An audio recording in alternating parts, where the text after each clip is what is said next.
So some of my clients at Black Sheep said, Jeff, you need an audio podcast, but you know Jeff Black loves to be on camera, so I created a TV show called Business Casual, where we talk to business leaders around the world on a variety of leadership topics. Make sure you watch Business Casual with Jeff Black. Welcome to this edition of Business Casual with Jeff Black. I am joined by one of my favorite leaders at GE, who's been a Black Sheep client for many years. Now, I want to make sure I get her name correctly, folks. First name, Sibel. Her second name is Bonjour. Well, that was close. And her third name, Celebi. Sibel, how did I do? That was terrible, wasn't it? Go ahead and tell the truth. No, very well, Jeff. It's not easy, I know. Thank you very much. Now, Sibel, I must ask you, here I am in my formal tuxedo. I have dressed for the occasion. The show is called Business Casual, but I felt with you, I needed to be a little bit more formal because all of those times I've ever got to work with you, you just have such a wonderful presence about you. So, thus the tuxedo and all of this today. You look handsome and amazing, Jeff, and you surprised me with your outfit today. Oh, did you hear that, everyone? Handsome and amazing. Yes, I'll be offering Sibel a complimentary program coming up for her great company, GE. Thank you, Sibel. Thank you. All right, so let me ask a few questions. This is a session about leadership and some of the things you've learned. So if you would, tell us, Sibel, what's the most valuable thing you have learned in your career? If you had to think of that one thing, what was the most valuable? Most valuable, maybe I have to share two things indeed, Okay. Jeff. First one I learned when I was working in Coca-Cola company, our CEO taught me this. You know, he was always telling me whenever I have to make a decision, I have to think and question myself if I would make the same decision if it was my own company. And he was advising me to question all my decisions with this in mind. To me, this was a big learning, and I always use it since 25 years I'm working. And I would like to share one more. You asked for one. Please. Going out of comfort zone. You know, if you stay in comfort zone, nothing is helping you. You have to be ready to go out of your comfort zone. That way, you know, you are learning more, you are developing yourself more, and more is coming on your way as well. These two are really key for me in my career. I love it, Sibel. So just to recap, two key things are always to, number one, treat the business like it's your own, and number two, to go out of your comfort zone. Good lessons on leadership. Now, Sibel, I've got a fill in the blank one for you. Okay, you ready? Fill in the blank. Executive presence to me means? Executive presence to me means, you know, I'm a learning person. Executive presence to me means gravitas, communication, and appearance. So meaning how you act, how you communicate, and how you appear to others. We hear the word gravitas a lot. What does that mean to you? And of course, I know we always want our leaders to be authentic, but when you think of gravitas, Sibel, what does that mean? It also includes authenticity, of course, but gravitas has lots of meaning in it. It's one word, but it has a lot in it. It's about your expertise, what you know, your background, your presence, self-awareness. As I say, this one word has a lot in it. You know, it's your performance as well. Sure. A lot. All right. Now I think, everyone, it's time to put Sibel on the spot. So get ready for this. All right, Sibel, if you had to rate your own executive presence, with 1 being the lowest on a scale of 1 to 10, 10 being the highest, how would you rate your executive presence, Sibel? This is definitely the challenging part, Jeff, because, you know, culturally, it's hard for us to promote ourselves.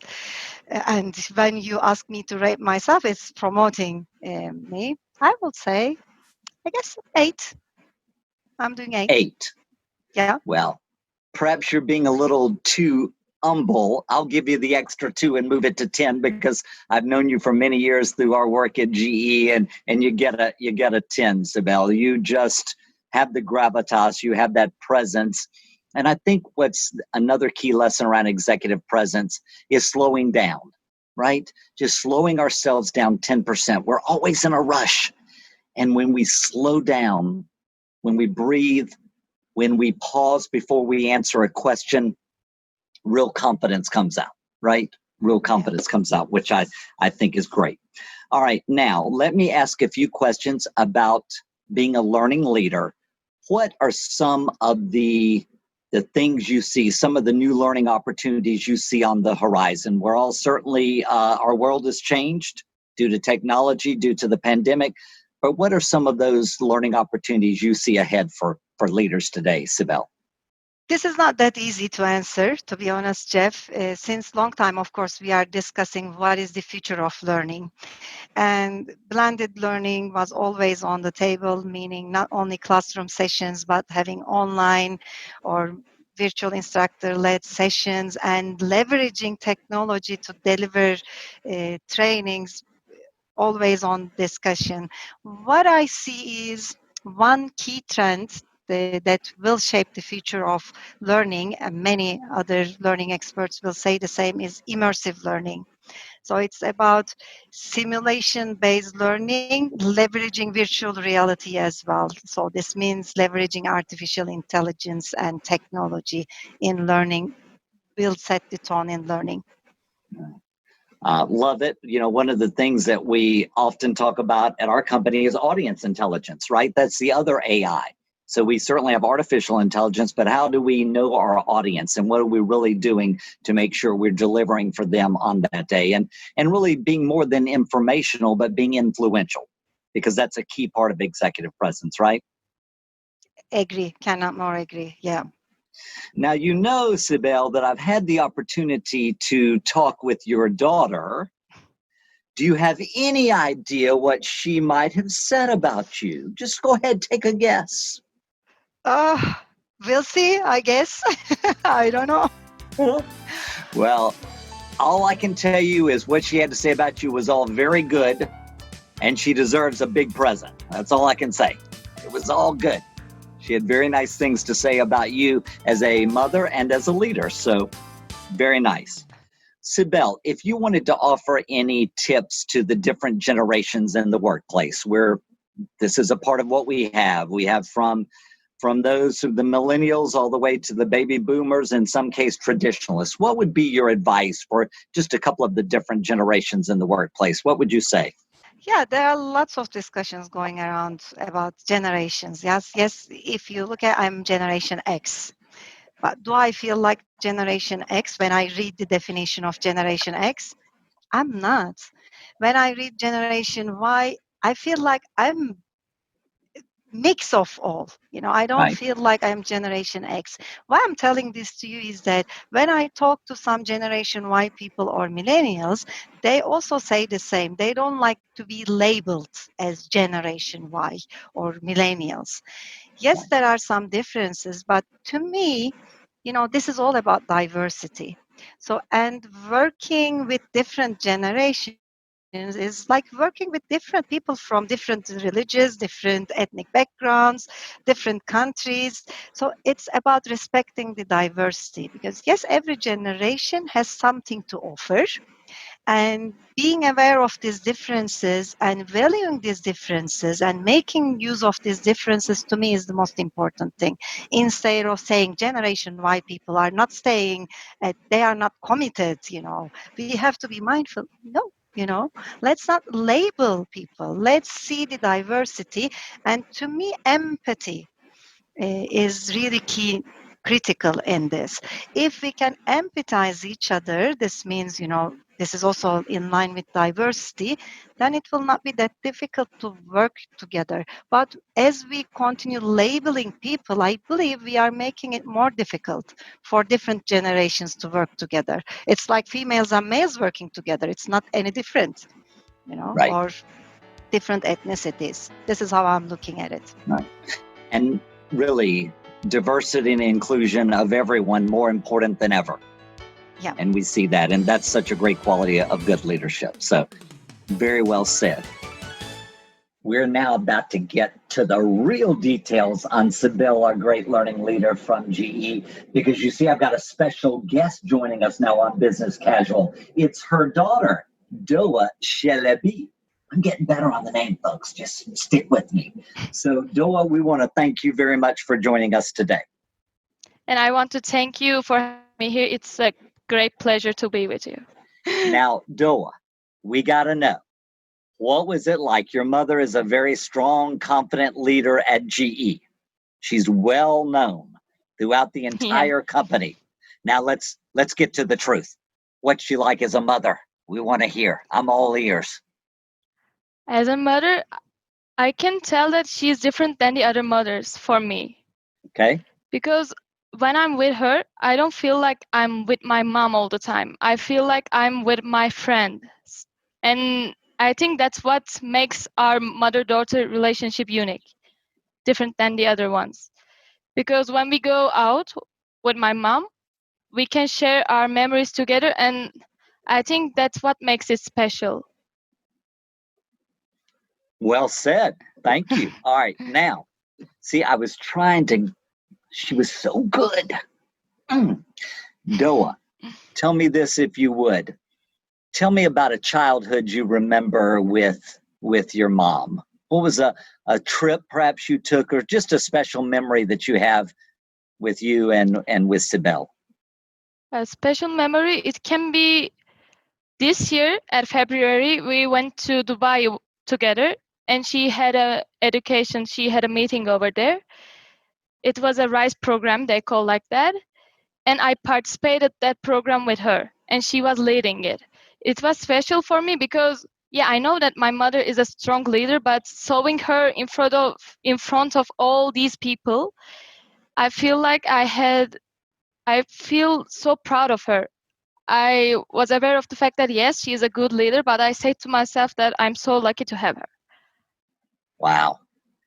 This has been all so positive. I got to try to go in for the good, juicy stuff. So, Doa, tell me about, have you ever seen a time when your mother kind of lost her cool, right? She got really upset, really mad about something, and Maybe it can be, for example, she has too much knowledge about brain kind of or educational stuff.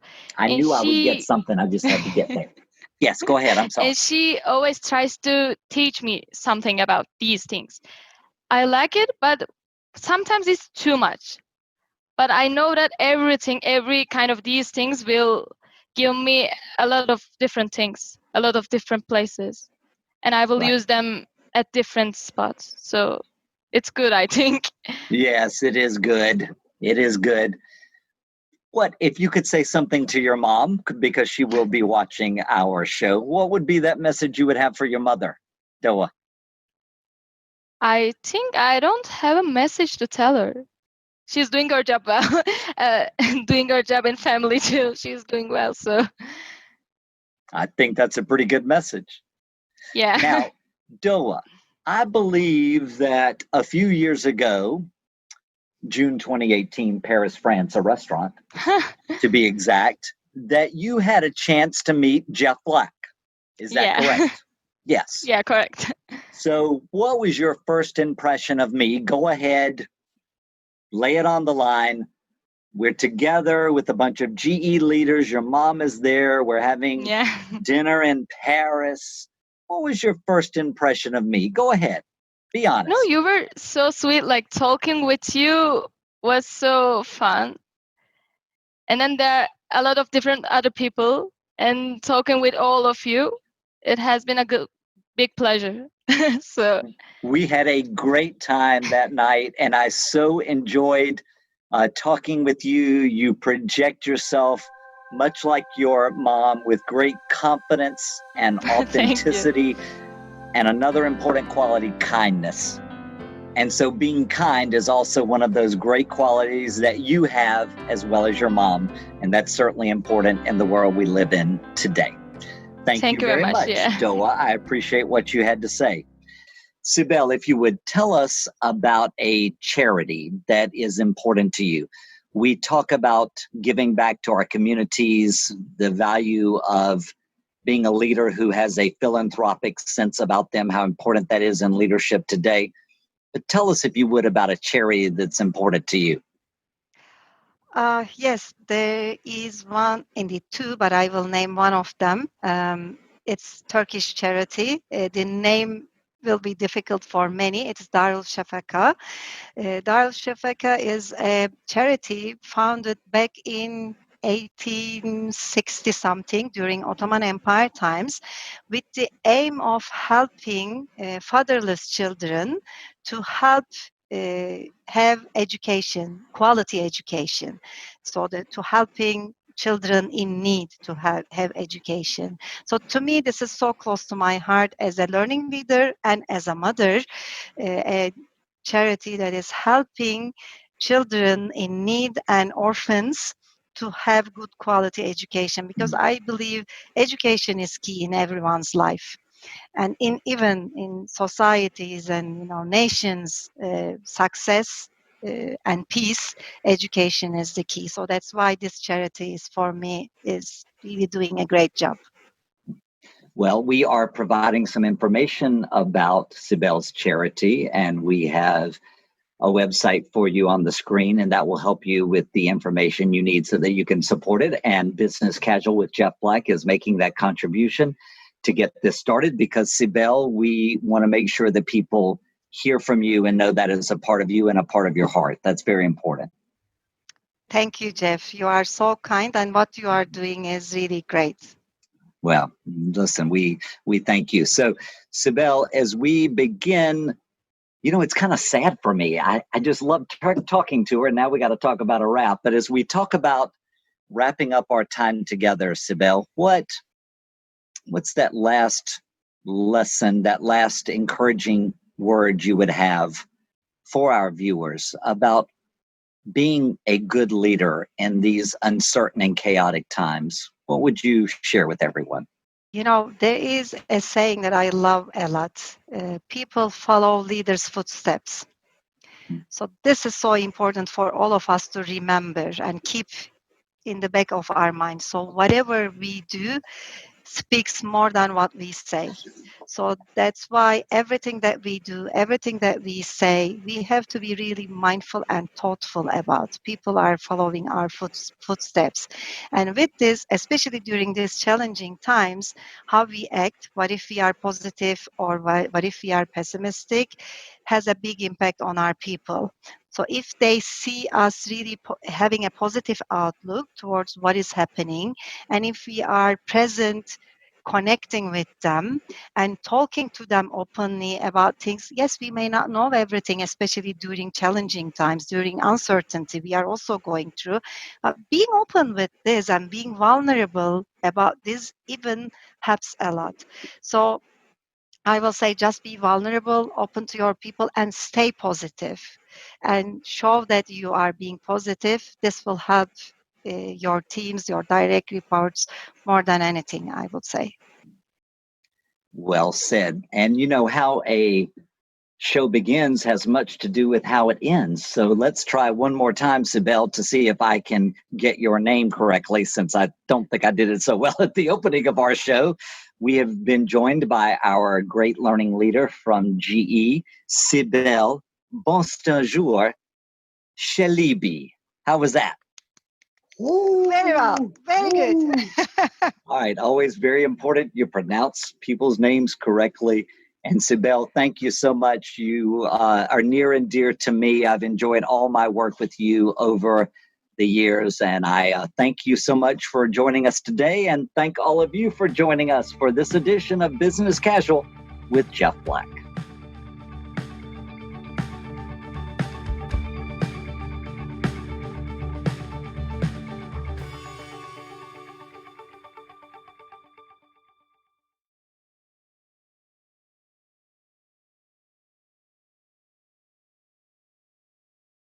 Sibel, are you ready?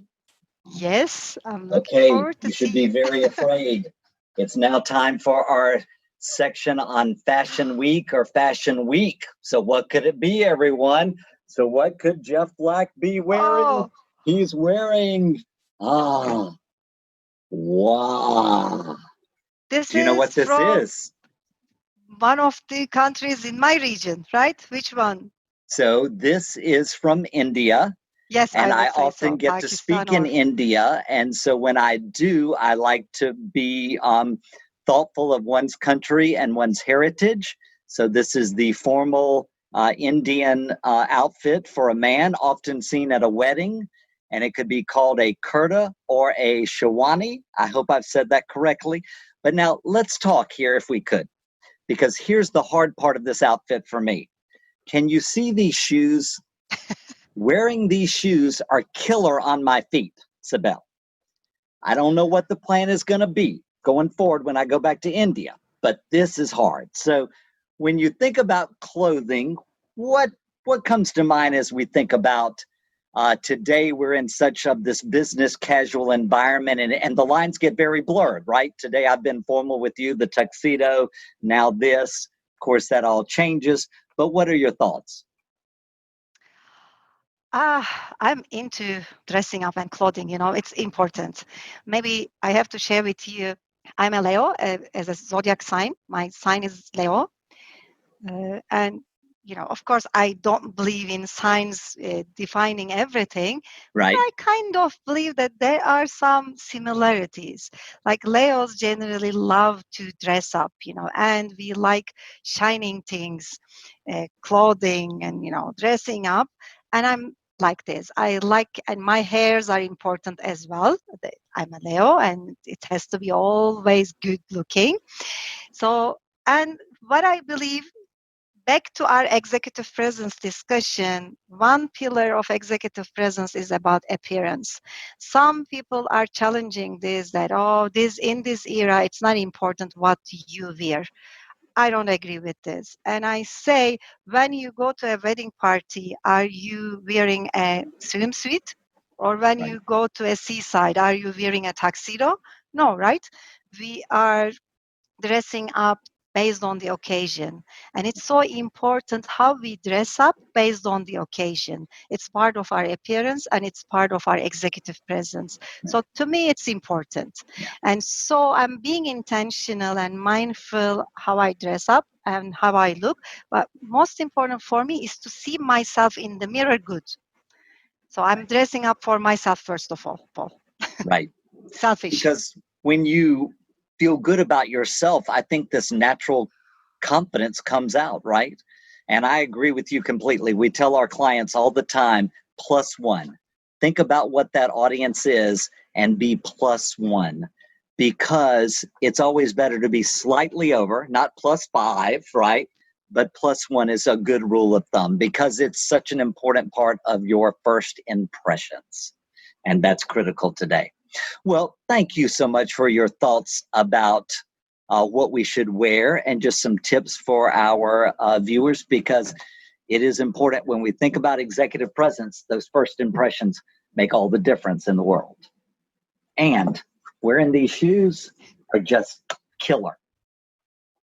Now it's time to ask Sibel about trading places or even spaces, but we'll stick with places. So, what if she could trade places with somebody at work and at home? Who would she trade with? So, let's go for a little bit of casual conversation right now as I continue wearing my formal tuxedo. So, Sibel, tell me, if you could trade places with somebody, let's start first with work. If you could trade places with somebody at work, who would that be and why? If I could trade place, um, I I would like to trade place with my boss, you know, Jay Moore, who is based in New York, meaning he is in the Crotonville campus. So Crotonville campus for non-GE people is our corporate university and corporate campus in New York City in Ossining. To me, it's a special place. Yeah, Yeah. Crotonville for us is the epicenter of the culture, but it's a unique place. So I would like to trade my place either with Jay or Brian, our leader for Crotonville campus, just to have the opportunity to be there in the campus. So you two GE Crotonville leaders that Sibel just talked about, you better watch out. She's coming for you. I love it. All right. Sibel, if you could trade places with someone at home, who would that be? I guess I would love to trade place with my daughter. And why so? She's a teenage and high school. And I always say if I had a magic stick in hand and if I could go back in time, I would definitely love to go back to high school times because it was the best times of my life. I know. High school, my friends. Yeah. I may want to trade place with my daughter.